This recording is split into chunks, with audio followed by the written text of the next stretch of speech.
Okay. Yeah, so I can come back a little bit later, 5 minutes. Sure. Yeah, sure. Okay, well, I'll disappear now and come back a little bit later. Yeah, we'll have a drink. Okay. All right, ciao.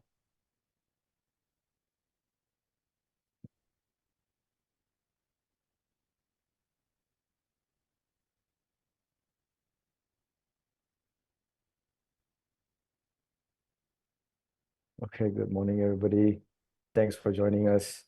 I see Prof. Suti, Prof. Roslan from the SM. Good morning, salam sejahtera. Dia kata, I take 5-minute break. Oh, okay.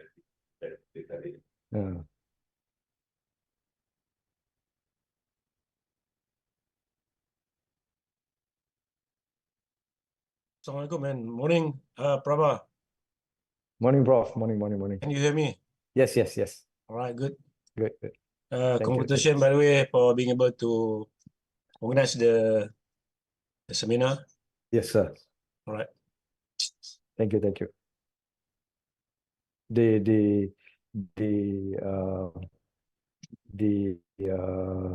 Congratulations should actually go to your former student, Dr. Sharifah Nazri. and Yeah, Nazri. Yes. his wife, yes. Yes. They are the main two persons. Yeah, I mean, running the super thing. thank to the UNIMAP team lah, basically. Yes. All right. Thank you. Okay, thanks, Prof. Join. All right. Yeah. Sure. Zami tak join lah, Zami. Supposed to be. Saya tak pasti, mungkin dia being tak sure dia ada register. Dia register, dia hantar awal register. Mungkin dia buat later on PhD dia dengan grup ni. It's not under my team, but dalam grup ni lah. Mungkin dia he should lah. I mean, Martin dia punya guru juga ni. Ya, yalah.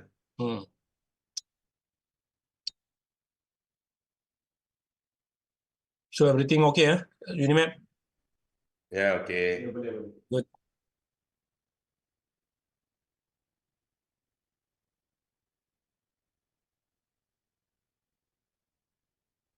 Okay, so while waiting, I'm also doing something else, and on the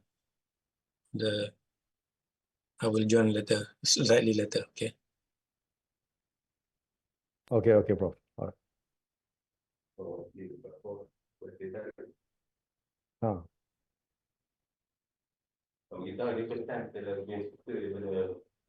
Southern Hemisphere. Asia, Oceania. Yeah.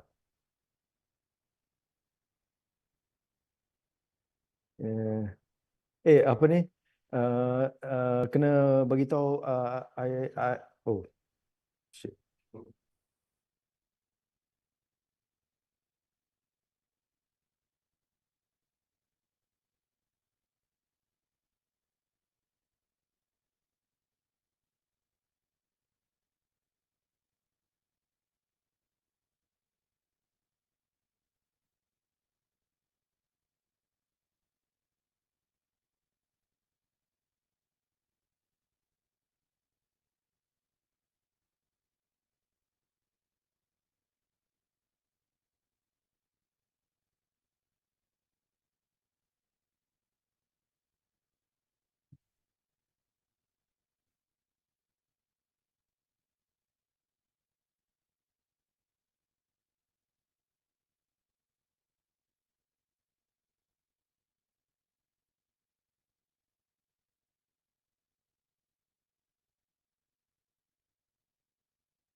There's someone with an audio on. We can hear your Recording in progress. we can hear your anak behind there. Please mute yourself, please. Thank you. All right.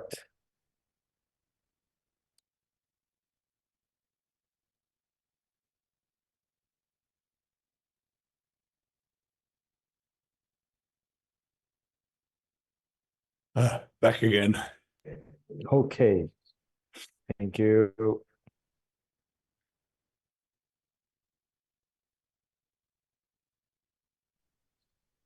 So,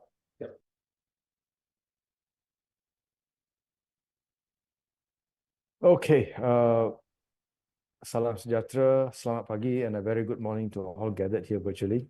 We are here for STEM and Innovation Colloquia Series 18. Thanks to the ever-increasing efforts of Drs. Nazri Halif and Sharifah Nur Faiza.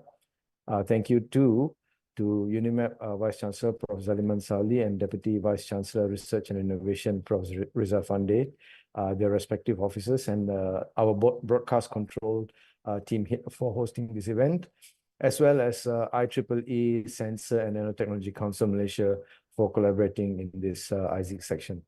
I'm Prabha, your moderator for this ISICS Series 18. And a very good day to our distinguished presenter and our first Eastern Hemisphere speaker, Prof. Martin Green. Please allow me to give you a brief bio of Prof. Martin. Martin Green was born in 1948, graduated from University of Queensland, Australia, and obtained his PhD in McMaster, Canada, and is also a science chair professor at the University of New South Wales, Sydney, as well as the founding director of the Australian Centre for Advanced Photovoltaics, involving several other Australian universities and research groups. His group's contributions to photovoltaics are well known and include holding the record for silicon solar cell efficiency for 3 of the last 4 decades, which is described as one of the top 10 milestones in the history of solar photovoltaics. I must also further mention that he is one of the most cited researchers on papers everywhere on this topic. Prof. Green has also made several notable theoretical contributions to this burgeoning field, with the first identification of Auger recombination as the most severe limit on silicon cell performance, developing the methodology to calculate these bounds and discussing cell designs capable of limiting performance. He was also first to explore non-ergodic light trapping schemes based on the crystallographically defined pyramidal structures used in all modern silicon cells. Furthermore, the passivated emitter and rear cell, PERC, and tunnel oxide passivated contacts, TOPCon, solar cells that he invented in the mid-80s and his team developed now account for over 90% of worldwide silicon solar module production. He has to his belt of awards the 1999 Australia Prize, the 2002 Right Livelihood Award, also known as the Alternative Nobel Prize, the 2007 Solar World Einstein Award, the 2016 Ian Walk Medal from the Australian Academy of Science, the prestigious Global Energy Prize in 2018, the Japan Prize in 2021, and in 2022, the Millennium Technology Prize with 3 former students. And with 3 former students, the 2023 Queen Elizabeth Prize for Engineering. Prof. Martin will expound to us today on solar photovoltaics to power the future. Before we give away the floor, if anybody wishes to ask any questions, please wait till the end of the talk. Please also raise your hand or type into the message box. And all those on YouTube live, you can also type into YouTube and we will read it out for you here. Prof, the sunscreen is all yours now. Well, thank you very much for that kind introduction. I'll just share my slides.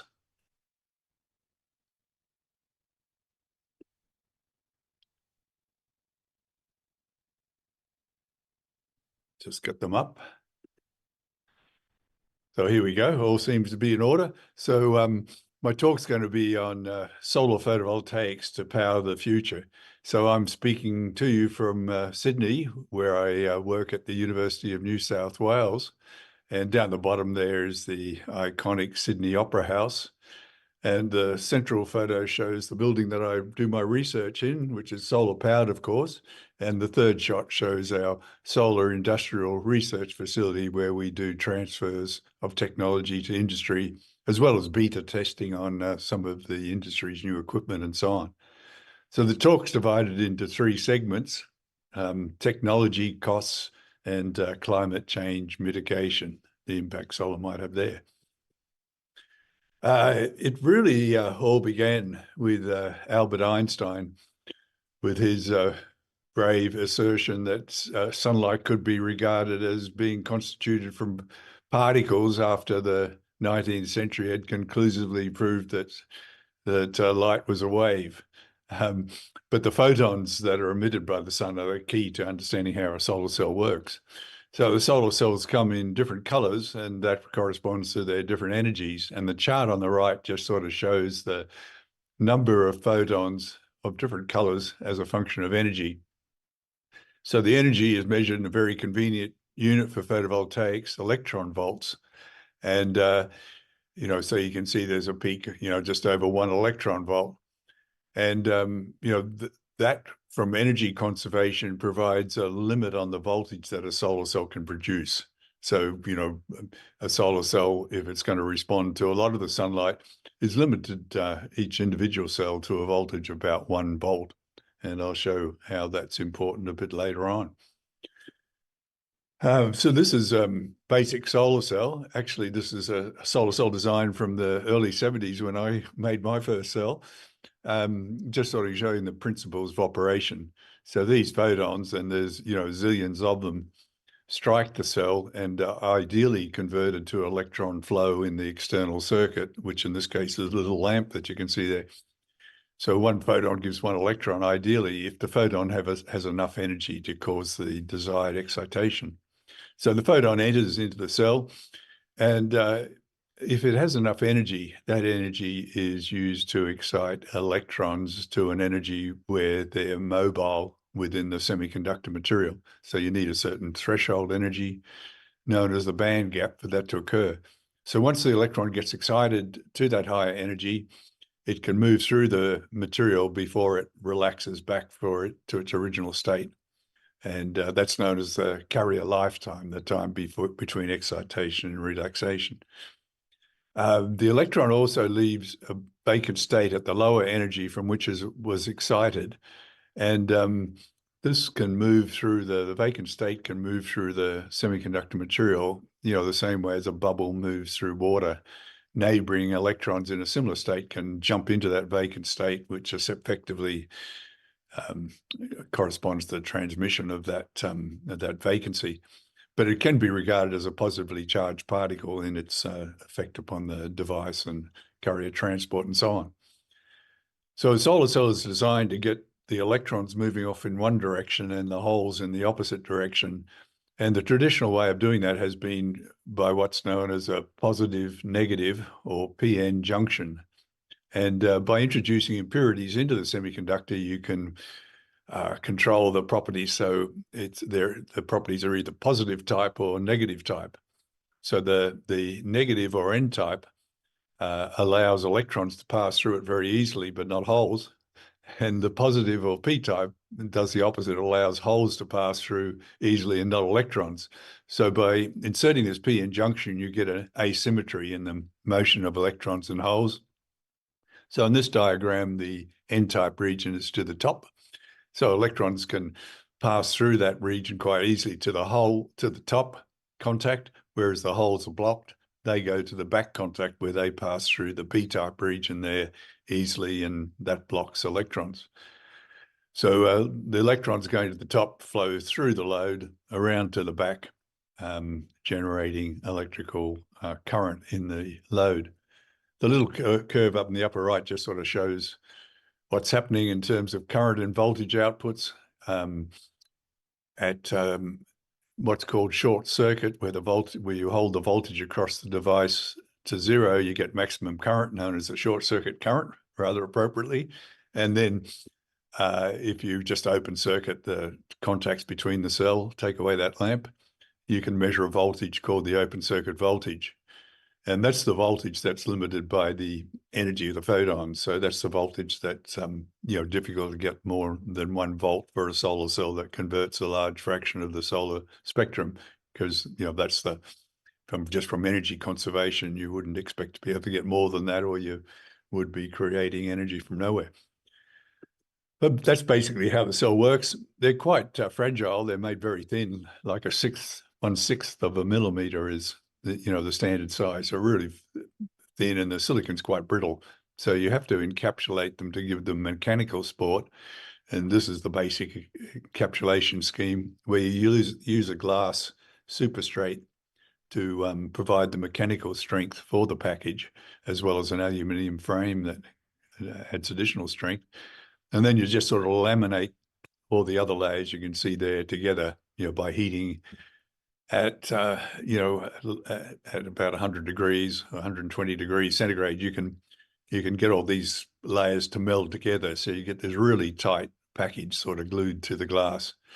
And at the back, you have a back sheet, which is quite important, because the packaging not only provides the mechanical protection for the cell, but it also protects it from, provides chemical protection by protecting it from, water vapor and other things that might corrode the metal contacts and so on in the cell. But it also provides electrical protection, because even though each cell is only generating less than 1 volt in output, if you string enough of them together, which is done in a module here, there's 60 odd, I think, in this particular module, you get 60 volts generated, and that can be, that's bordering on lethal. So you have to protect unwary people from the voltages these cells can generate, so that chemical, mechanical, and electrical protection is provided by the packaging. So modules have been growing in size, and in their performance. So this just shows a collection of modules dating back to 2015, and you can see a standard module there from the front and the back. So the back was covered by this protective back sheet that protects you from the voltages and so on being generated, as well as from water vapor, etc. And they were about 16% in 2015. But the ones on the right show more modern modules that have grown in size and in performance. So most commercial modules now are over 20% efficiency, up to about 24%. And the one on the far right, you've got a shot from the front and the back. So a big change has been to make the cells bifacial, so that they look pretty much the same from the back as from the front. But that means they respond to any stray light falling on the back of the module, giving a boost in output. So that's been one big recent change. You also note the cells have changed from square to rectangular. And, that's because the cells are low voltage output, less than 1 volt is their capability, but they can generate quite high currents, particularly if you make them large. So difficult to, handle currents, more than about 10 or 15 amps.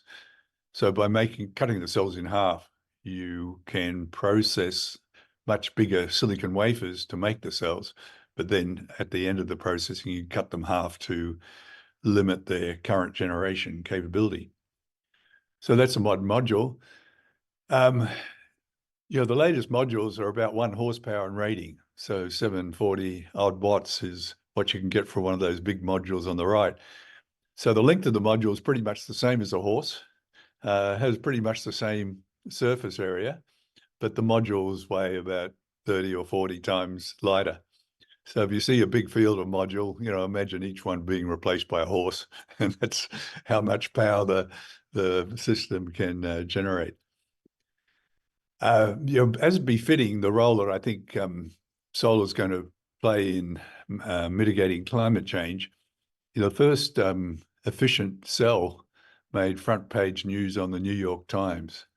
Vast power of the sun tapped by battery using sand ingredient, is sort of the headline there on the New York Times in April 1954. And that was the first time efficient cell. There was all kinds of hope for how the cells might be used. You know, the family up the top there, you know, doing, you know, looking at in admiration on a panel up there. But back then, the cells were far too expensive. The microelectronics industry was in its infancy, and silicon was not cheap to make. And the cells, you know, added additional cost. Processing the silicon into the cells added additional costs. So, you know, that wasn't really feasible for widespread application. But fortunately, you know, a useful application was found almost immediately, you know, in the space race that was going on in that era. And the fourth satellite to go up, the second US one, actually had solar cells on it. So it, Vanguard 1, that was called. But the cells worked really well on it. So when people started looking at satellites for communication, you know, like just a few years later, the solar cells were an obvious power source. And that became the major market for cells, you know, for a long period, you know, from the early 60s when Telstar, the first communication satellite, went up using cells to provide its electrical supply, you know, right up to the 70s, as we'll see. You know, I joined the field in the early 70s, and, you know, some exciting things were happening. There'd been a jump in efficiency. So the chart down the bottom shows the increase in the cell efficiency. So the first efficient ones were made in 1954, but that progress was built upon, and cells quickly evolved up to about 15% efficiency under the terrestrial environment.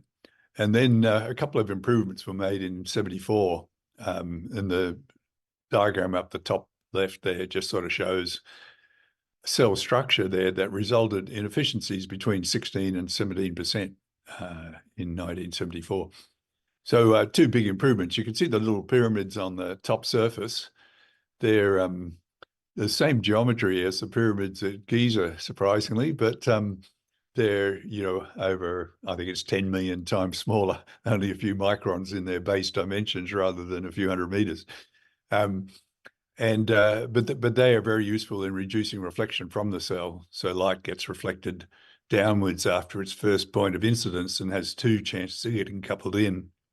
You know, so if you're reflecting, you know, 30% from bare silicon, which is the sort of usual amount, you get 30% or 30% or 9% reflected after two bounces. And if you add things like anti-reflection coating, it becomes negligible. And also right at the back of the cell, you can see that region labeled P+. That's extra heavy doping of these impurities that make it hard for electrons to get through that layer. And that just stops, you know, provides a final barrier for electrons from reaching the rear. So more of them go to the top, I guess. So that was, you know, a state-of-the-art technology then, and it became commercial standard for solar cells. There was one further development, and that was applying the metal contacts using a screen printing approach, which is used for T-shirts and that kind of thing. So a very cheap, simple process. But you have a metal that's put into paste form and then screened through a pattern onto the cell surface, which provides a low-cost way of providing the top contact. So that P+ region was made from aluminium, which gave the desired properties. And that cell structure became known as the aluminium back surface field structure. And it was very important because it dominated the commercial industry for the next 40 years. My team got involved when I joined the university in 1974. So this is my 50th year there.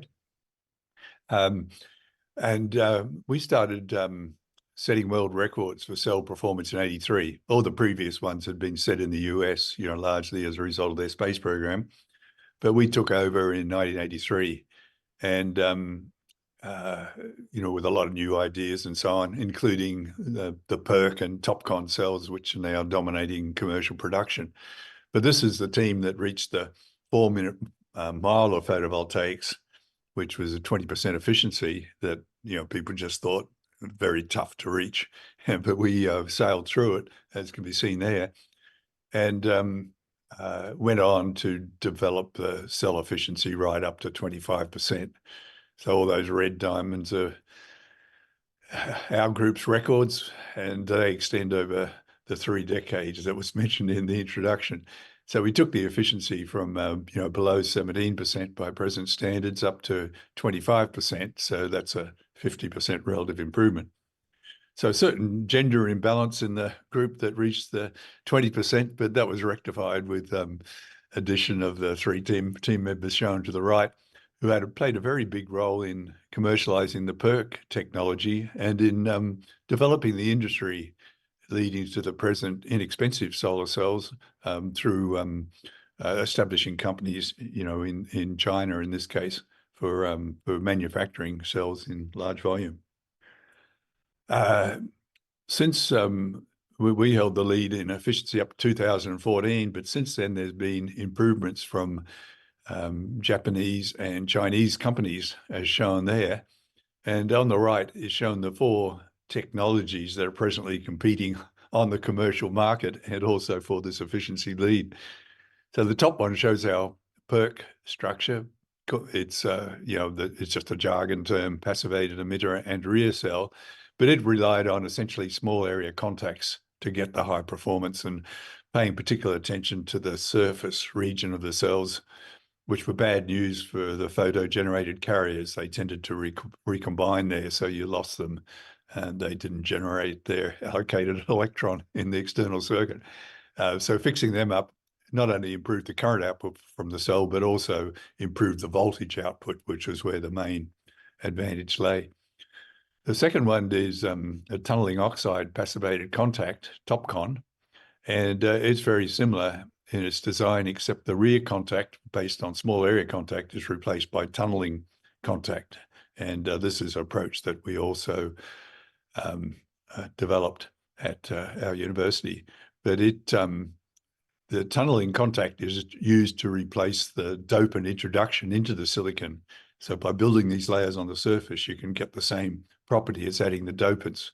So that's called a passivated emitter approach. Passivated contact approach, I guess, more generally. And that's becoming standard in the cell technology. So the third cell structure there is a heterojunction structure. The initial ideas for it came from our work on these tunneling structures, but it's a low temperature approach where the structure is sort of built up from material that can be deposited at low temperature. And it's been the most successful in terms of pushing the efficiency along. Like all the records since our record with the PERC structure have been obtained with this heterojunction structure that uses layers applied to the surface of the device rather than introducing dopants. Introducing dopants can degrade the material properties, so that's why the surface structures work better. And then the final structure shown there, which holds the record for efficiency, 27.3 for a silicon cell, has both contacts on the back. So you can use, any of the previous approaches for making these contacts, but having the contacts on the back just removes the shading of the top surface of the cell by the screen printed metal lines that you can see in the other diagrams. So that gives you a boost in efficiency. The limit on a silicon cell is 29.4%. And that's what was mentioned in the introduction. I calculated that limit back 40 years ago now, and that has still sort of stands as the limit on device performance. So silicon is approaching its limits, and in commercial production, these efficiency records are being approached quite closely. So this just shows what's happening in terms of commercial production. So each of these bars represents 100% of the cells made in each of those years shown. So you can see in the early parts of this chart, dominated by the blue and light brown regions, and that represents that back surface field structure, which I mentioned was developed in 1974. So it dominated, right up to 2014 and maybe a couple of years later. So that's 40 years. So it was a really robust, good technology. And then you can see the yellow and grey regions, dark grey regions starting to take over. And that was the introduction of our PERC cell structure, the top cell shown in the diagram to the side. And very quickly it took over. So the reason that it only took about 2 or 3 years to take over is that the production quantities of cells is growing very rapidly. The market is doubling in every 3 years. So if a new technology comes along and everyone's sticking in manufacturing lines using that technology, you know, in 2 or 3 years, you'll be producing 50% of the product. And that's what this chart shows. That really is the way things work. So you can see most recently, there's another entrant coming in there, and that's that orange region, which will probably dominate manufacturing this year, 2024. And that's the TOPCon structure, which was also pioneered in our group. As was mentioned in the introduction, you know, the PERC has, you know, dominated production over recent years, but the combination of PERC and TOPCon is going to dominate this year, and then TOPCon is likely to take over. And perhaps the back contact structure will take over further down the track. Yeah, this is just the annual installation of cells in terms of gigawatts a year. A gigawatt being, you know, the power capacity, the power output of a large coal or nuclear power plant. So putting in last year, you know, what is it, to 444 equivalent power stations of solar technology. So starting to become quite substantial in terms of the power generation capability, as we'll see a little bit later on. And this chart also shows the doubling every 3 years in terms of that output that I mentioned earlier. This is another chart showing the efficiency of commercial modules. And you can see these technologies, you can buy all of these modules, but you can see the PERC. Many companies are making PERC panels between, you know, 21.5% to 21.7% efficiency, all very close. So that sort of means the technology is saturated in terms of the output that it can get. And then you see the next cluster of panels, and they're using either the TOPCon or heterojunction technology. So they're, you know, around 22 or 23% efficient. So we've got, you know, 1% absolute efficiency advantage over the PERC. And then there's a couple of manufacturers that are using back contact technology, and they're getting efficiencies over 24%. So, you know, like about another 1% margin over the heterojunction and TOPCon with the contacts on the front.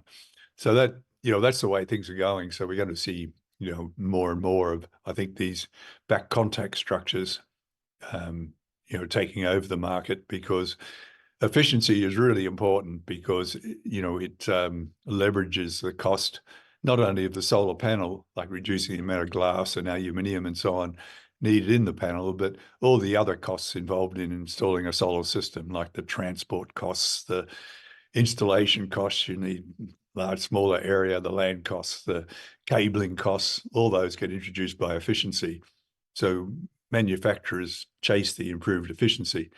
You know, it becomes more complicated to make these structures, but that's the bit of solar that's most like microelectronics.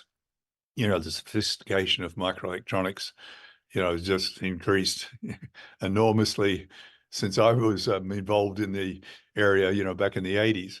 You know, the structures that are used now are so much more sophisticated, but the cost has come down. And the same type of thing is happening in solar, even though these structures are more sophisticated. You know, once you get them into production and scaled up and everything, they can be made quite cheaply.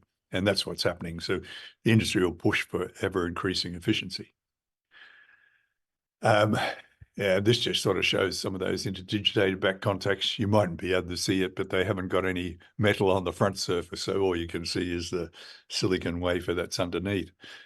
And there's a range of approaches being used for how you make the back contact. Some use the PERC type technology, or a combination of PERC and TOPCon shown on the left there, or using all TOPCon as shown as the middle one, or all heterojunction as in the record cell, 27.3% cell.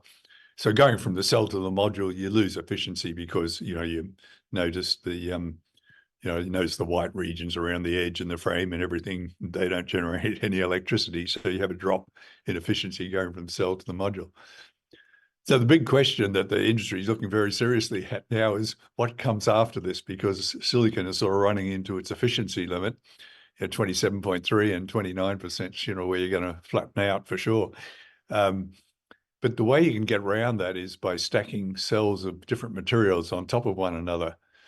So if you stack a cell that responds to high energy photons on the top, you know, say in the chart in the upper right, if you stack a cell that can respond to 2 or 2 and a bit energy photons on the top, it'll absorb them, but lower energy photons will pass straight through. It'll just look like a sheet of glass to those photons. So you'll get the high energy photons generated in the top cell. And as I mentioned before, the voltage output of that cell is limited by the energy of the photons it absorbs. So, you know, absorbing these high energy photons, you can get a higher voltage from that cell than you'd get from a cell that absorbed low energy photons as well, as happens in the case of silicon. And then, you know, you can repeat the trick and have a cell that absorbs intermediate energy photons in between, and then, you know, something like a silicon cell on the bottom that absorbs, you know, cells into the near infrared in energy.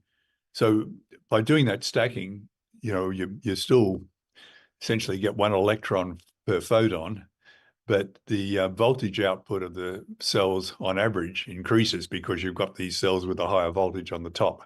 So that's how you get the efficiency gain.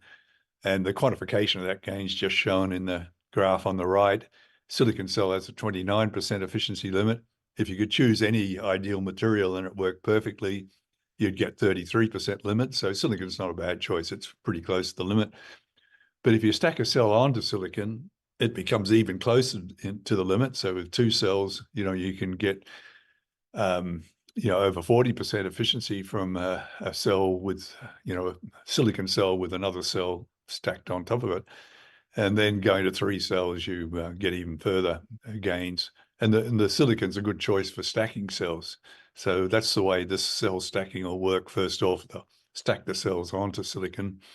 And from going for a single cell, you know, we're getting, you know, modules that are approaching 25% efficiency now. So ultimately, you might see modules approaching 41% efficiency. And our group has actually made a module that's 40.6% efficiency. And the only problem is it's incredibly expensive, far too expensive to commercialize that technology. So what the industry now is looking for cheap alternatives to stack onto silicon. And, you know, this is my list of candidates. So there's a compound known as perovskites that some of you might have heard of that is making really efficient cells. And it's going very well in terms of stacking it onto silicon. But, you know, for solar technology to be successful and, you know, be a sensible choice for the long term, you need to have 4 properties that silicon possesses. It needs to be abundant, non-toxic, stable, and efficient. So silicon meets all those criteria, but perovskites, you know, can be made of abundant material, although these records we hear of, you know, use things like gold and so on for the contact. So, you know, possible to switch them for cheaper materials. But they're made, 33% of their structure is lead. So, you know, lead, of course, hasn't got a clean bill of health in terms of its toxicity. In fact, it's one of the nastier elements in terms of its toxic property, being a toxic heavy metal. And then you've got stability, which is the main problem with perovskites at the moment, as we'll see shortly. And but in terms of efficiency, it definitely gets a tick. You know, the record for perovskites is now 26.5%, so it's not really all that far behind silicon. And then, you know, organic photovoltaics, that's a big boost in performance, so it may get over the 20% limit. But again, stability is the big question mark with the organics, whether they can really withstand the tough environment that modules see. I should mention that the silicon modules are warranted for anywhere between 25 to 40 years. So that's the type of field surface that you're looking from these things. So you need, you know, really robust materials to reach that type of lifetime in what is a very tough outdoor environment. And then these other list of materials there are what I call artificial silicon, by combining elements in the periodic table in the right proportions, you can end up with an average valency of 4, which is silicon's valency. So you get structures that you get materials that form crystal structures similar to silicon and diamond. You know, an example is shown down the bottom there. Even though you got all these odd elements in there, it forms this, you know, silicon lattice structure. And they're semiconductors, and they can have variable band gaps. So they're of obvious interest. The main challenge with these has been getting efficiency and low cost.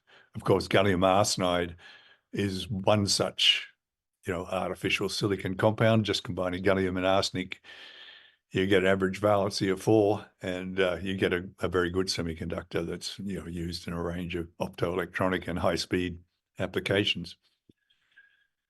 So as we can see, silicon's a good choice for stacking cells onto, and it makes sense commercially because you can, you know, got this large industry, like each manufacturer now is, you know, many billions of dollars worth of sales annually with the size of the industry now. So they have these huge sales and market outlets and so on. So stacking a cell onto silicon is the sensible way to go to introduce this tandem technology, because you can take advantage of the market infrastructure and so on, and the high capital availability and turnover of these large companies that are dominating the market now. But each time you stack a cell onto silicon, you steal some of its photons. Like one cell, it steals the high energy photons, and then 2 cells, you steal the middle energy photons as well. So the efficiency contribution to the silicon gets divided by the number of cells in the stack. So 1 cell, you've got 24% efficiency. 2 cells, that divides down to 12% contribution to the stack, and 3 cells, it goes to 8, and 4 cells, it goes to 6. So you start to wonder, once you get to 4 cells, whether the silicon is really needed, particularly as these other materials would have been, you know, had the opportunity to be evaluated in terawatt quantities in the field by this point in time. And, you know, they would have, to be successful, they would have shown their merits in terms of long-term stability and so on. So people feel quite confident in going to a silicon-free stack. So that's my prognosis for the industry. You know, if we're successful in developing a cell that we can stack onto silicon, we'll see 2 cells stacked, because that's can be done with very little additional changes to the device configuration. But then I think we'll desert silicon and go to these multiple stack levels with thin layers that are deposited onto glass or some other supporting substrate. So go from a wafer-based technology to what's called a thin film technology. Perovskite is the #1 favorite at the moment for stacking onto silicon. And, you know, you'll see plenty of literature reports about companies about to go commercial with perovskite on silicon stack. But they'd probably be a little bit foolish if they did, because at the moment, there doesn't seem to be the stability with the perovskite that would be required for this to be a successful commercial product. But the efficiencies are getting up there. So this is a 25% perovskite silicon module, which, you know, beats the record for a silicon module. The perovskite silicon stack modules are now beating the record for a single silicon module. So you're getting the efficiency gain, and that differential is going to keep increasing. But this module is not going to last, you know, 25 years in the field. So that's where the problem lies, getting the stability up. So just to give a bit of a handle on this, because you see all these optimistic reports in the literature, you know, generally written by academic groups, but, you know, the commercialization of this technology is just around the corner. But to introduce a bit of, you know, reality into this, you have to look at the results of field testing. And this is just one example of that with a small cell. And the field testing needs to be done with modules that are efficient. You know, no use testing a 10% efficient module. You know, you can hide degradation if the module is not extracting its full potential. So this is just an experiment done with small cells, 1 square centimeter. You can see the cell perhaps there in the central photo. The blue bit is the cell. So carefully encapsulated to stop moisture and oxygen being a problem with degrading the perovskites, which they're susceptible to, and encapsulate between 2 glass sheets to further protect it from chemical and mechanical damage. So stick them out in the field and see what happens. Well, the first time this was done in 2019, it wasn't all that far ago. The chart at the top, the yellow shows the sunlight availability on the days, and the blue shows the output of the cell. So after 7 days, the performance had dropped to 75% of its initial performance. So, that's a long way short of 25 years. But, that was represented the technology here. This cell was quite efficient, 24 to 25% efficient. So, it's a real test of state-of-the-art technology. So the next year, the same group did a test and efficiency had improved a bit. And the best reported result in the literature for anything of this efficiency was for a test done in late 2021. And that's the brown curve in this. And the module degraded to 75% of its peak performance after 7 months. So, so that's my estimate of where we are in terms of performance. I'm not sure if this group is continuing the testing, but they haven't published any results, which suggests to me if they are continuing the testing, the results haven't been too impressive. So, so that's a real challenge, getting these perovskites up to the stability level required, or finding other materials from that list I gave before that that can meet the criteria, particularly in efficiency. So costs has been very important to the evolution of the industry, so I'll go over those now. This is just a chart that plots all the costs and price studies that have been done over many decades for the cells on a semi-logarithmic graph, because the costs have come down so enormously. So what is it? The purple region shows price and the orange data shows costs. So generally you want the price to be a lot higher than the cost, because that's your profit margin. But with the solar industry, it's always been a low margin industry as it's developed. So the two are sort of pretty well merged in that graph there. But you can see, over, 3 decades from 1980 to 2010, pretty much a straight line on this graph, which corresponds to an exponential decrease in the costs at about 7%. Compounded per year. So if that trend had continued, we'd be down to $1 a watt modules by 2020. But in fact, what happened, there was this abrupt change in the early 2000s, so that the cost trajectory and price assumed a different sort of shape. And the actual selling price of modules in 2020 was actually below 20 cents a watt. So 5 times lower than business as usual. So something quite important happened in the intervening time. And this gentleman here is a guy responsible. That's Dr. Zhengrong Shi. That's how you pronounce his name in Australia, anyhow. But he was my 12th PhD student, and was working for one of our spin-off companies, but became very impatient with a reluctance of our board to do anything commercial. So he decided to set up a commercial manufacturing and chose China as the location. Zhengrong was born in China, but now an Australian citizen. So he decided to set up the first commercial manufacturing in China in about 2000. And in 2002, he had his first production line going. And it resulted in that first big drop in the dark blue region there. You can see where module prices suddenly dropped by a factor of 4. These are average selling prices that various companies compile worldwide.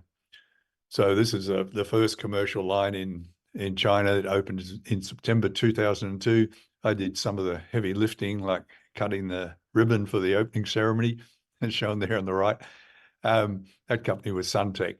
And, some of our troops joined him in setting up this company, some of our employees, and others just sort of helped out part-time. But we had a big success. We had a big role in setting up this company, and it was quite successful. So Zhengrong managed to sell into a feed-in tariff program that was happening in Europe, mainly Germany, although Italy and Spain also contributed. And that allowed his company to grow, and his growth was noticed by some US investment banks who encouraged Zhengrong to do a management buyout of his originally Chinese investors who had put in, $1 million each, 6 of them. So he had 6 million to build this first production line, which did on a shoestring. It was costing like 40 million US to build similar lines in Europe at the same time. So they encouraged him to list on the New York Stock Exchange, which he did at the end of 2005. And it was a huge success beyond anyone's expectation, raised 400 million. It was the biggest technology listing of that year, 2005. Zhengrong still retained a large part of the company. I think it was over 60%. So he became the first solar billionaire overnight. And the US investment banks, like Goldman Sachs in this case, I looked at their figures and they made at least 200 million from the deal as well. So not only was Zhengrong happy, but so were the investment banks that had backed him. So that caused an avalanche of listing of these Chinese companies on US exchanges. So Chinese stocks were very popular in that era because everyone could see the rapidly growing markets in China. So I show the next, 4, 5 listings there. Our team was heavily involved because part of the due diligence done by the investment banks was to show good access to technology, and employing our staff was one way of ensuring that. So over 7 billion was raised on the US markets between 2005 and 10, and that turned what was a small industry in China into the massive industry it is now. And 6 of the 10 companies that listed during that period are still in the top 10 of manufacturers. So those listings is what created the industry, and those involved provide the backbone of that industry right up to the present. So just on this chart, these regions 1 or 2 show the result of the competition between these cashed up companies now manufacturing in China. There's a limited market that they could sell into. So the only way to survive was to reduce costs or reduce prices initially, I guess. So the ones that survived were those that were able to reduce their manufacturing costs along with the prices that the market would bear. So the market was largely supported by these feed-in programs in Europe, but they got a bit sick of supporting the growth of the Chinese manufacturing industry. So after about 2012, the Chinese government sort of noticed what was happening within the industry and took over market development. So the chart in the upper right there just sort of shows the annual market growth. So the same type of figures that I showed earlier, but this time broken down into countries where the product was installed. And the red region there is China. So you can see, past 2012, it accounts for, a large share, perhaps I think it is the largest share of any country of the total market, accounting for, even recently, a huge amount.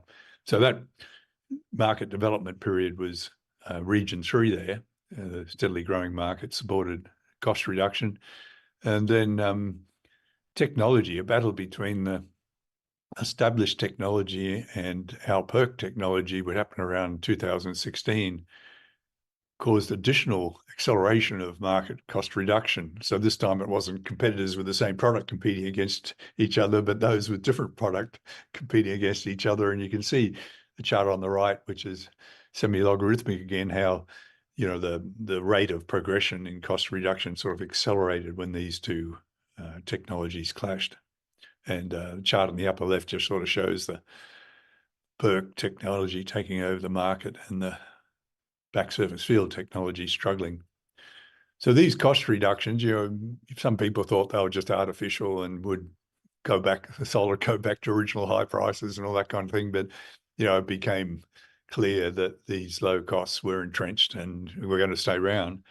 And, some authoritative bodies like the International Energy Authority noticed and started in the past, they had been quite dismissive of the role solar might play in our energy future, but suddenly started embracing it. Solar, the new king of energy markets, now the cheapest source of electricity in most countries, now offers some of the lowest cost electricity ever seen. And as we'll see, solar costs have reduced probably by a factor of 2 since those statements were made. So, it's really becoming very cheap. And some people got quite excited with these cost reductions. Solar future is insanely cheap, a term I really like. And the sky's the limit in terms of the amount of solar you can install. So with solar and wind, the potential is over 100 times our present worldwide energy usage. So people are talking about this new era of cheap, abundant energy and what we're going to do with it. So the third energy revolution, being introduced by the low cost solar. And the charts on the right just sort of show type of costs that you might get to. So, 1 cent a unit for electricity, I pay 35 cents here in Sydney for mine. So that's getting insanely cheap.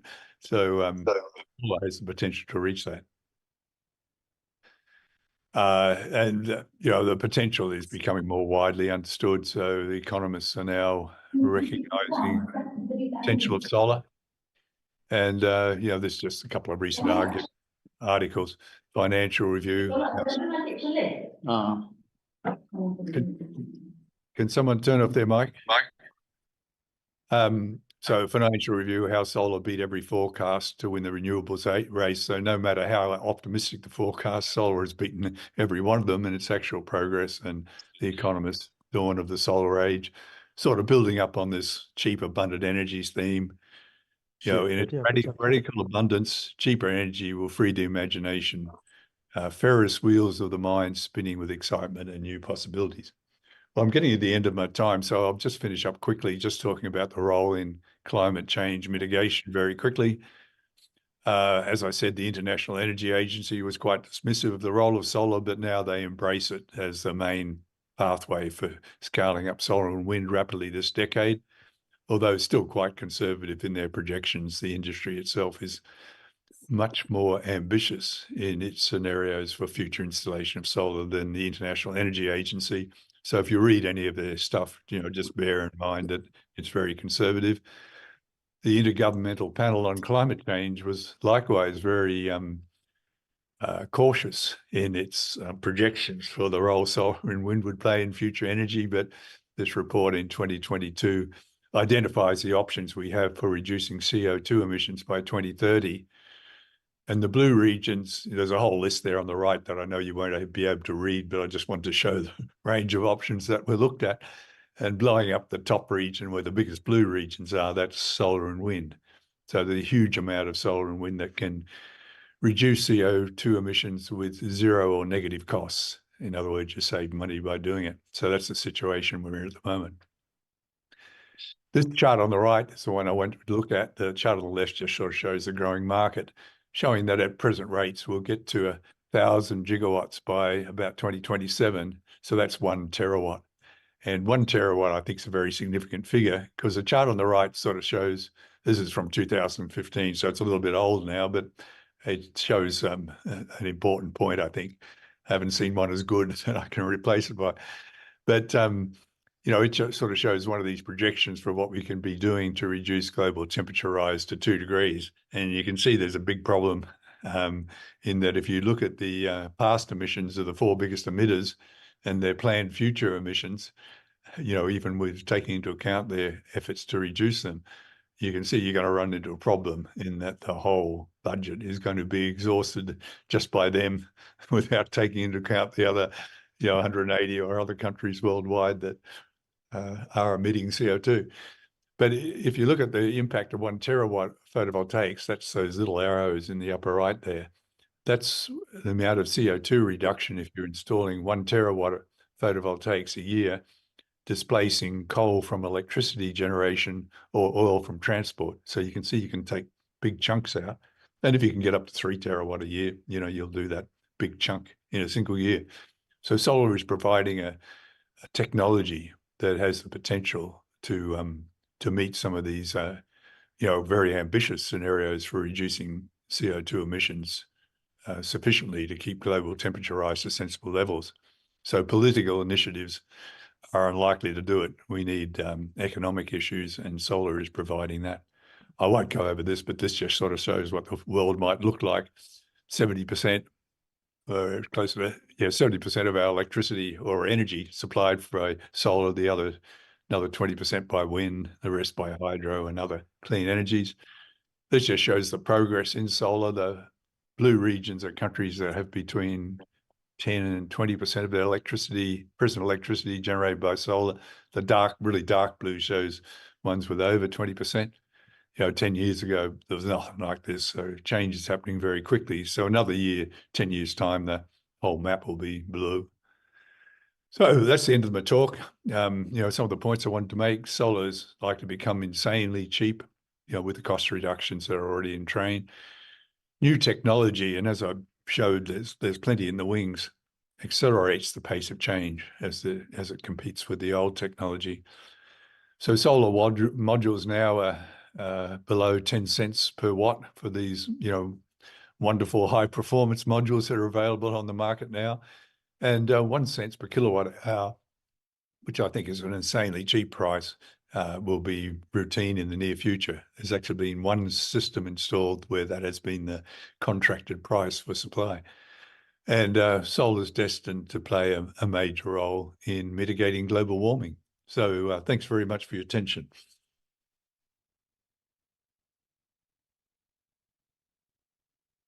Yep. Thank you, Martin. That was quite whirlwind tour. Before It's a we big field. I wanted to give a overall perspective.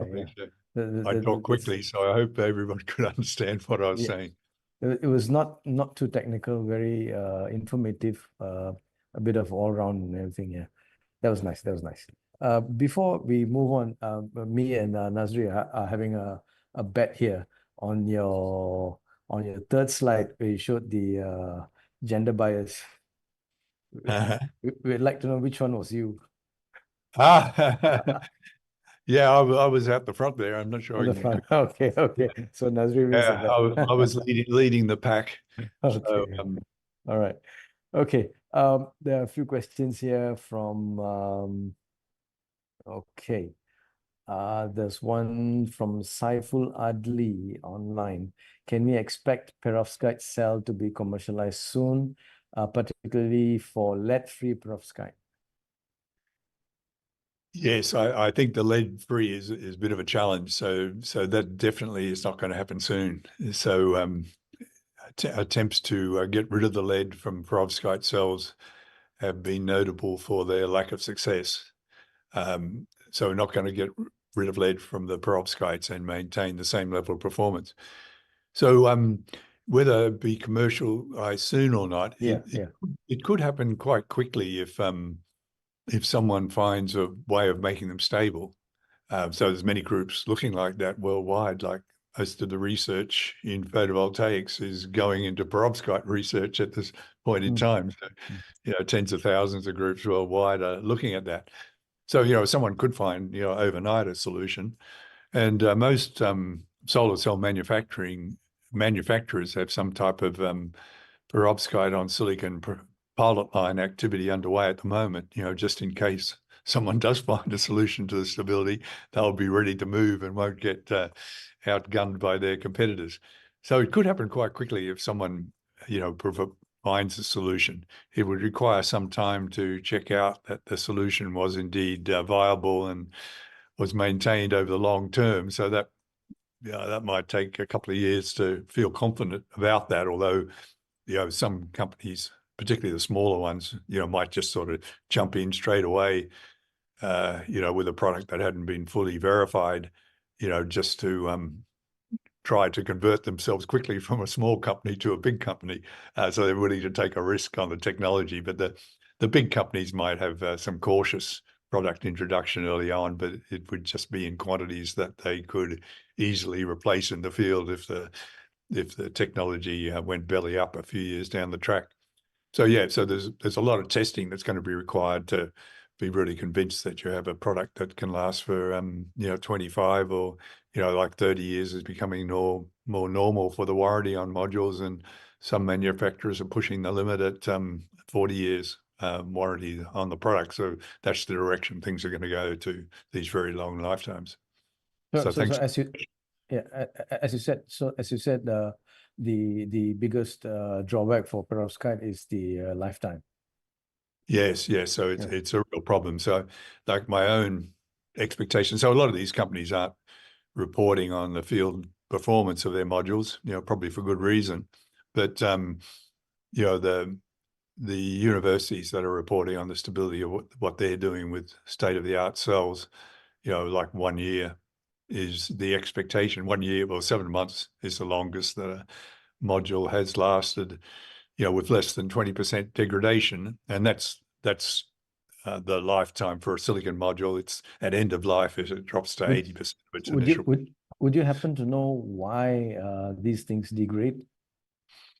Yeah, Maybe- the perovskites are very defect tolerant. So that's why the technology has been so successful. You don't have the same issues with defects that you have with a lot of the other materials that I listed there as candidates. Defects can be a real problem with them. Mhm. So it may be the same reason that the material is unstable, in that the energy of formation of the perovskite material is very low. In fact, there's been a few studies that shown it's negative, so that the material's inherently unstable. That sort of mean. So the low energy of formation might mean that it's very susceptible to degradation. So forming and unforming. So the problem with the perovskite is as it degrades, the ions can be mobile, within the material. So some of the material migrates away from where it started. So it's impossible to reconstitute the original material composition in the region where the degradation occurred. So essentially, the very defect that made it easy to produce could be the defect that's trapping these charges here and there. Yeah, indeed. Well, more that the thing that makes the material easy to work with, in terms of being able to make great cells with regardless of how you make them, virtually everyone's got over 20% with a perovskite cell, which is hard to do with any other technology. So it's very easy to make cells that are high performance, but that's likely due to the low formation energy of the material. And that same low formation energy means that it's very easy for the material to switch from, its perfect composition to a defected state. And, in the defected state, things start moving around, and it becomes difficult for the material to reconstitute itself. So more of that type of thing, I think, rather than being a defect in the material that stays there and gets worse, sort of thing. It's things moving around in the material that I think is provides the limit on stability. Okay. There's one another by Prof. Siti Munyandi from University of Malaya. Thank you very much for the sharing. Energy market always has been sensitive to geopolitical tussles of key resource or technology producers. Will solar energy market be held ransom by the geopolitics insecurity? Thank you. Yeah, so people are very much afraid of that. So, good question. Because the industry is dominated by China, largely due to the efforts of my students of a Chinese background that have, set up the industry there. Which has been really good for the world in two ways. One is that it's made cheap solar cells available for the whole world, so you can all buy cheap solar cells now as a result of the industry being in China. And also, as I showed, China is absorbing the largest share of solar cells that are being made at the moment, which is great for the world because, China, as you can see in the chart on the background, is the biggest CO2 emitter by a long way. Yes. So that's the country that you need, is reducing its CO2 emissions quickly. And by installing the solar, it's moving along that track more quickly than any other country. So at the moment, about 6% of Chinese electricity is being generated from solar, but that is growing very quickly. So, in a couple of years, it'll be 10%, and a couple more, it'll be 15. And then, like within a decade, the factor of 10 growth is not out of the question. So you could have electricity, solar providing the most electricity in China, within a decade is not out of the question, as the solar becomes cheaper and other options become more expensive. Okay. Just on a side note, something like Moore's law? Are we going to see Martin's law every 3 years doubling? Well, it's held pretty good up up to the present. So, right through, I guess the industry reached a reasonable size by the turn of the century, 2000, but it's certainly been doubling every 3 years, since 2000. There's been, some years you haven't, well, some 3-year period triesters where you don't meet that, triennial periods where you don't meet that doubling, but other ones it's gone up 4 times to make up for it. So Okay. everyone says, well, that's got to stop soon. In fact, the International Energy Agency used to make these forecasts where the solar production ceased at last year's production. That's as high as we're going to get. Was their take on things. But but it's continued. There's doubling every 3 years, right up to present. In fact, last year I think it was 75% growth in 1 year. So it was a massive increase in production just 1 year. Do you see solar actually winning out over the other modes? Wind has got inherent climate problems, but others like nuclear or hydrogen. Do you see solar standing out on its own? Well, I think wind and solar provide a very good combination because, in many parts of the world, I'm not sure if everywhere, but certainly in many parts of the world, Europe and Australia, I know for sure, the wind and solar are very complementary in that the wind blows mainly at night time and in winter. So that's the seasons or points of time where the solar's not doing particularly well. So they're very complementary, and that acts to reduce the amount of storage that you need to plug up, any gaps that might arise from the fact that they're not programmable in terms of their output.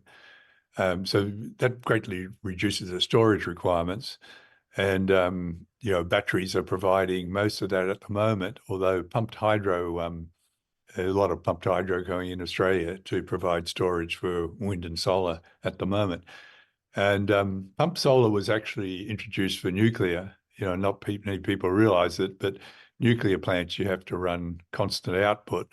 People say you can vary output, but that just reduces your time between maintenance. So it adds to the cost quite significantly if you vary the output of a nuclear plant. And so pumped hydro storage was used to provide a load for the nuclear plant at nighttime. So, in Japan, which is an isolated grid, every nuclear plant they installed half that capacity in pumped hydro just to provide that storage requirement for nuclear. Although you don't often hear of storage being required for nuclear, it really did need it, and it was sort of independently of nuclear, which is an interesting point. But that same storage can be used for solar now. So nuclear is really very expensive, in most parts of the world. So the recent systems that have gone in, like if we tried to put a system in Australia, it'd cost at least 10 times the cost of a solar and battery system that could provide the same, electricity reliability. And nuclear is not very good for systems that involve a lot of solar and wind because of the fact it has to be operated constant output. Whereas what you need is a cheap source that can fluctuate quickly and fill in the gaps. So battery and pumped hydro can do that, and maybe gas generate electricity. The gas generators tend to be cheaper than the coal, and nuclear can respond quickly. When you say fluctuation, you're talking about switchovers between evening and night, or switch off between night and morning. Well, just, the power demand during the day is variable, and generally a peak in the morning and evening as people cooking and stuff like that, factory startup. Yeah.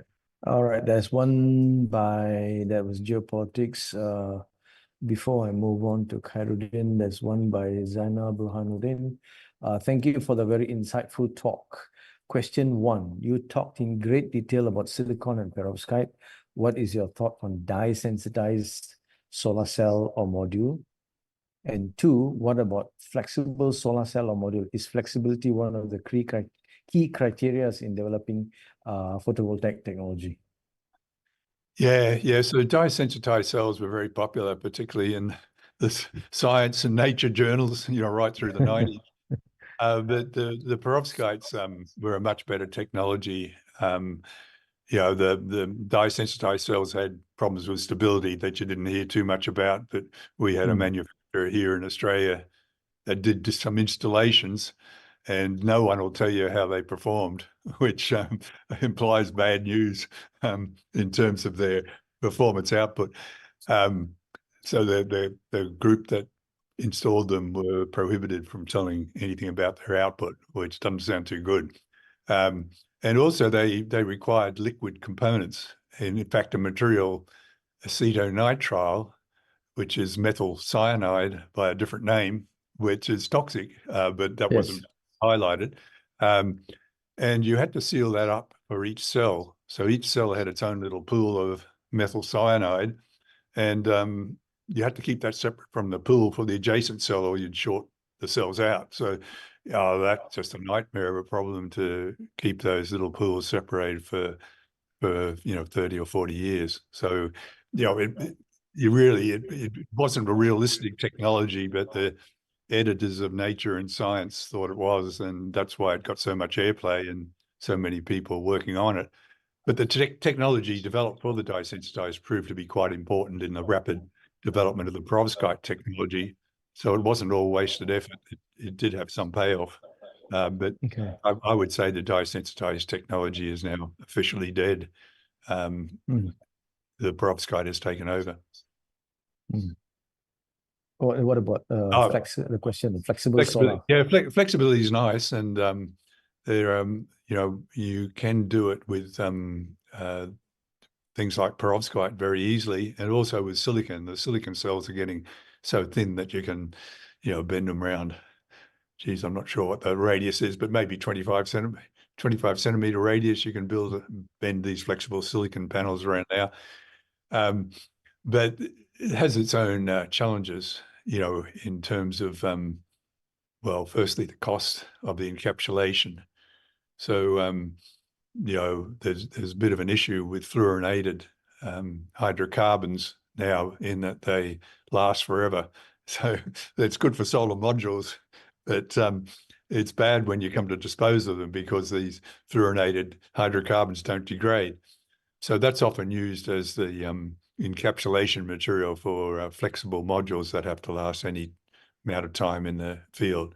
So some people talk about using PET that's used for drink bottles and that kind of thing, but it just wouldn't last 30 years in the field. So you have to come up with alternative scenarios where you only want the product to last 5 years or something like that. Which there probably are applications for cells encapsulated in cheap materials like PET, but it's going to be for short-term, types of applications. And the perovskite being toxic, due to the lead content, you just question the wisdom about deploying, hundreds of thousands of consumer products that are based on perovskites encapsulated in PET. So, yeah, flexibility is important, but the main products on the market now that are flexible are silicon product, and those companies are struggling to sell what they can make. So their capacity for manufacturing is far greater than their sales, even though their capacity is small in comparison to traditional inflexible module manufacturers. So I think the main industry will stick with flexible panels, stick with inflexible panels, because to generate any reasonable power from photovoltaics, you have to increase the voltage output. So, you can generate at a safe voltage, which is less than 50 volts DC, but if you're limited to, say, 10 amps current, that gives you 500 watts. So if you want a system any bigger than that, you have to install it professionally. So you can't just sort of use blue tack or something or other to pin up your flexible module, like many people think you could do, if you want any reasonable amount of power.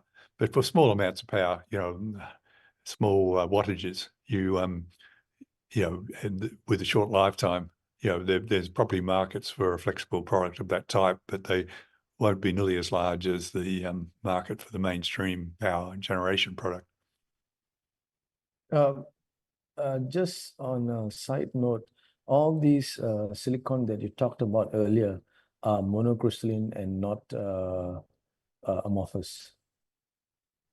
Yeah, so amorphous silicon was a really good technology. So, if you have a solar power calculator, it's probably still amorphous silicon in them, and environmentally very good. It's probably been the most environmentally benign solar technology that's ever, made the commercial market. So really good. So the challenge was getting the efficiency up high enough. So, in the lab, people were talking about 15% efficiency, but that was a bit of a stretch. In commercial production, it was a challenge to get over 10% efficiency for the modules. So that adds to all the other costs I mentioned, the transport, installation, all those costs. So they just weren't competitive against the higher efficiency silicon wafer product, although, very clean bill of health on environmental grounds. So there are companies now selling flexible amorphous silicon product, but they're very small companies, turnover in the 20 million per year sort of range rather than 20 billion that some of the large solar manufacturers have these days. Okay. There's one by Prof. Khairuddin. Can you comment on 3-nitride for solar cells? I'm sorry, on 3-nitrides. 3-nitrides. Yeah, so the 3,5s, like I guess the nitrides would be a 3,5 compound. So they go great for space cells. So all the space cells now use germanium as a substrate with gallium arsenide cells and gallium indium phosphide cells in a 3-cell stack. So that's a well-developed technology, and the cells perform really, really very well. I mentioned we got a 40.6% module, and that was by combining one of these commercial space cells with a silicon cell to get a 4-junction device. Really, really lovely cells, but incredibly expensive. And although people have toyed with the idea of how you make them a lot cheaper, really no one's come close to doing that commercially. So so I'm not sure about the nitrides. They seem a little bit more defect tolerant than some of the other 3.5s, but there's no big push that I'm aware of to develop nitrides for photovoltaics. But maybe they are a candidate for stacking onto silicon, and the industry's just overlooked them. And you have other issues with the 3.5s like gallium and indium, which are the main anions used in those compounds, both very low production volumes worldwide, and that's basically due to their scarcity. Although there's a lot of gallium thrown away during aluminium refining, so there's sites that have all these gallium-rich red muds from aluminium refining. So, indium, there's definite problems with, but gallium, there's a bit of a question mark about whether you could ever produce enough of it. It's only produced in very small quantities, like a few hundred tons annually at present, but whether you could scale that up to tens of thousands of tons that you'd require for photovoltaics, a bit of a question mark there as well. Okay, Mr. Abdul Wahab asks, what degradation modes in solar panels are currently the least understood, and what research is needed to better understand them? Yeah, so there's a lot of interest in degradation modes, but you're not talking about modules sort of falling apart overnight. You're talking about things that will accelerate this performance loss down to the 80% level. I guess some of the degradation seen with the early PERC modules were resulting, in 5 or 6% loss, and in the fullness of time, that damage annealed itself out. So you recovered back to the original performance, but you had a period where you had this loss from the silicon panel, which, you know, if you're investing in a solar plant and hoping to make money from it, you know, something like an unexpected 6% loss over a reasonable period can upset your balance sheet quite substantially. Yeah, it's really the solar cell. You know, I guess there's the bulk silicon material itself, and as the cell performance has got better and better, it means that you've had to use better and better quality of the bulk material. So you're more and more susceptible to a change in that quality, and impurities in parts per trillion literally can change the quality of silicon material. You know, so you know, any defect parts per million can change the quality. You know, some parts per billion, but others parts per trillion. So you know, you're really dealing with very subtle effects within the material. So you can never guarantee that something like that mightn't happen over the 40-year life of a solar panel.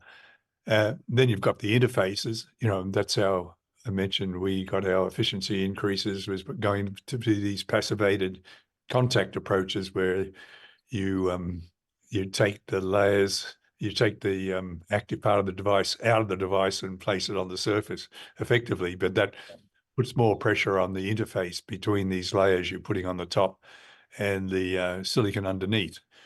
And there's all kinds of treatments you do to get the best possible surface properties, but whether they can be unraveled in the field with the temperature cycling and, you know, the other moisture ingress. You know, the silicon modules don't try to prevent moisture ingress. They try to control the rate of moisture ingress, but the moisture can penetrate right through the module. So, you know, changes in humidity levels and cycling of those, and humidity and freezing and all those kinds of things can, you know, be pretty severe stresses. So changes in the interfacial property, you know, and manufacturers are, of course, very interested in all these changes. So our team at the University of New South Wales is doing a lot of work on studying all these subtle effects and trying to find ways of mitigating them. So with the PERC technology, we did a lot of work, and it turned out that hydrogen was the secret to mitigating, you know, these transient effects that were occurring in the field. And, you know, so we were able to find a patch up that, well, it wasn't really a patch up, I guess it was a solution, you know, to that particular instability that was occurring. But with these newer technologies, you know, the manufacturers will test them every test they can think of for several years, but that doesn't guarantee they'll test them for the conditions the module's actually going to see in the field, the combination of stresses and so on. So you can never know. So manufacturers are very interested, you know, in things that cause a couple of % relative change in the module output can be quite significant to, you know, to the income from a solar field. And, you know, if you've got a tightly budgeted project, it can make a big difference to the balance sheet in the end. So that's why this stability with the perovskites is such a concern, I think, in the real world of, you know, installing large photovoltaic systems. Okay, I think probably we reach the end with one last question. Oh, second last question. The second last question will be, how about cadmium telluride thin film technology and silicon technology tandem approach? Yeah, so cadmium telluride is the only technology that has obtained any reasonable market share besides silicon, you know, up to the present, silicon wafer technology up to the present. So presently has about 3% of the market. So they're small, but you know, there's only one manufacturer or one volume manufacturer of the cadmium telluride product, and so it itself is quite a large, producing quite a large output. You know, 3% of the 500 gigawatt installed last year is still 15 gigawatts. So that's quite large for an individual manufacturer. So they're able to benefit from some of that, economies that result from being such a large company. However, they're US based, and I think their recent survival has depended upon the tariffs that the US is placing on imports of modules from China and other regions in Southeast Asia. So that means they're able to get a premium price for their product compared to what most silicon manufacturers can get because of the protected US market and them being a large manufacturer within that market. So the technology is competitive, and being a sole company in this field is a disadvantage because the silicon manufacturers have the advantage of having a whole industry trying to improve their equipment and reduce the costs of their source materials and all this kind of thing, whereas this one manufacturer, First Solar, has to do all that itself. So it's it's sort of got its hands tied behind its back when it's competing with the silicon. But the big problems with the technology is probably the scarcity of tellurium. So tellurium was available in abundance because it was a byproduct of copper refining in the electrolytic process whereby copper gets refined up to commercial quality. Tellurium just gets deposited in a sludge at the bottom of the electrolysis pit that does that final refining, and no one had anything to do with it. So it was very cheap metal back in the day. But the amount of tellurium that's produced that way is limited, to, a few thousand tons per year sort of figure. And certainly not enough to provide for the whole industry with 500 gigawatts of production, So my estimate was about 30 gigawatts of production, the worldwide production capacity for tellurium could provide. And mining tellurium directly isn't really an option because it just doesn't concentrate the same way as other metals do. So all the deposits of tellurium are very dilute. So mining it is going to cost a lot of money directly as a prime ore from a prime ore. So you have to rely on this byproduct route for its production. And the solar industry has been doubling every 3 years, but the demand for copper has been going up, but at a much more modest rate. So it'd be doubling every 20 years or something like that. So a far different timescale. So your supply of tellurium is not growing at the rate that you need to supply the whole industry. So I think cadmium telluride can only ever provide a fraction of the industry. And of course, there's the other issue of the toxicity of cadmium. So cadmium telluride modules would violate the restriction of hazardous substance legislation that prevails in many parts of the world, except that photovoltaics and wind technologies presently have an exclusion from that legislation during their developmental phase. So, as the solar industry gets bigger and bigger, people are probably going to look more carefully at those exemptions. So the market available to that product will reduce once those exemptions, disappear. So a couple of problems with the cadmium telluride, but the company involved, First Solar, has done a really good job of maintaining competitiveness in the industry, given how rapidly it's expanding and how rapidly the costs have come down, and manufacturers got good product. Yeah, we have them here about an hour's drive from our university. They're operating in a place called Kulim. Yes. So they also have quite large manufacturing facilities in the US, and they're probably expanding those now with the investment, Inflation Reduction Act that's giving subsidies to manufacturing of solar in the US.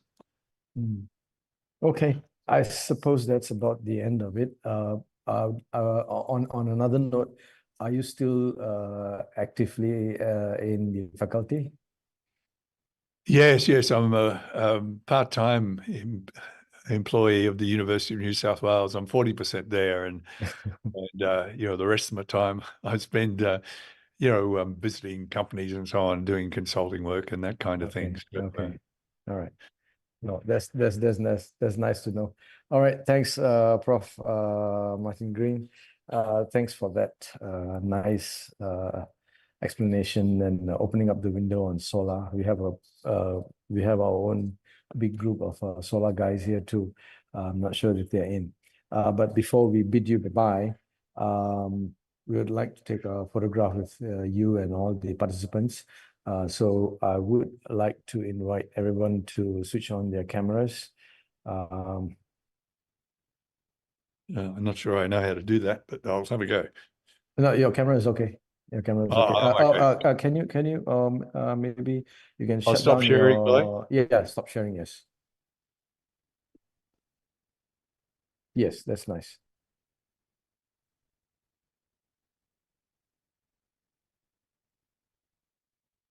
Cameras, everyone, cameras,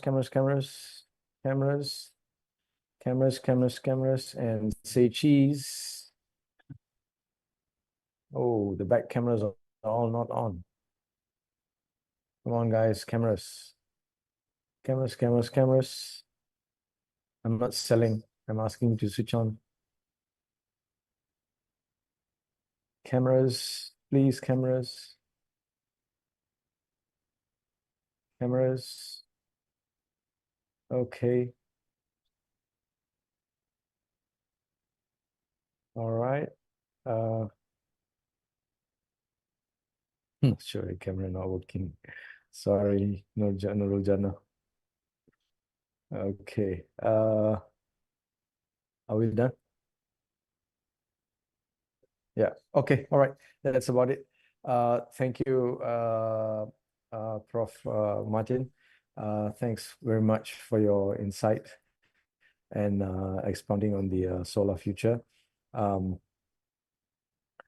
We wish you a very good day, and thank you very much for joining us and giving us a good explanation on solar. Okay, and thank you Right. all for your attendance and for your questions. I Thank you. enjoyed the experience. So Yes, thank you. thanks. Cheers. Bye for now. Have you been to Malaysia? Yes, not recently, Ah. but I have been several times over the years. Okay. All right. Please do come back. Thank you. Okay, Right. goodbye, everyone. Bye. Ciao. Cheers. Oh, for everyone else, there's a QR code coming for attendance.